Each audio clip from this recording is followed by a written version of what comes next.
ఈ సమ్మర్‌లో ఖచ్చితంగా ఇది ట్రై చేయండి. నేనిప్పుడు చూపించేది శారీ అనమాట. అది కూడా అండర్ 400లోనే తీసుకున్నాను. క్వాలిటీ మాత్రం ఎక్సలెంట్‌గా ఉంది. ఖచ్చితంగా ట్రై చేయండి. అండ్ కలర్ కాంబినేషన్ కూడా చాలా బావుంది. దీంతో అయితే నేను డ్రెస్‌లా కన్వర్ట్ చేసుకున్నాను ఈ శారీ నుండి. అండ్ నేను డ్రెస్ వీడియో కూడా పార్ట్ 2లో పోస్ట్ చేస్తాను. కానీ చాలా బాగా టర్న్ అవుట్ అయింది. ఐరన్ ప్లీట్స్ పెట్టుకొని స్టిచ్ చేసుకున్నాను.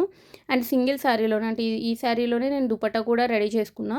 అది ఎలా రెడీ చేశాననేది కూడా కమింగ్ వీడియోస్‌లో షేర్ చేస్తాను. మనం సింగిల్ శారీతో ఏ విధంగా చేసుకోవచ్చు అనేది. అండ్ ఇదంతా కూడా 2 సైడ్స్ బార్డర్ అనేది వచ్చిందనమాట. సో, దానివల్ల ఏంటంటే మనం దుపట్టాకు కూడా బార్డర్ అనేది వేసుకోవడానికి ఉంటుందనమాట. అండ్ క్వాలిటీ మాత్రం చాలా బావుంది. సమ్మర్‌లో పర్ఫెక్ట్ అనమాట ఈ ఫ్యాబ్రిక్ అనేది. యూట్యూబ్‌లో చూసే వాళ్ళైతే పోస్ట్ ఆప్షన్‌లో ఇస్తాను, చెక్ చేసేయండి. లేదా పక్కనే ట్యాగ్ చేస్తాను. ఇన్‌స్టాగ్రామ్‌లో చూసే వాళ్ళైతే లింక్ అని కామెంట్ చేయండి. నేను లింక్ అనేది సెండ్ చేస్తాను. పార్ట్ 2 కోసం వెయిట్ చేసేయండి. Thank you.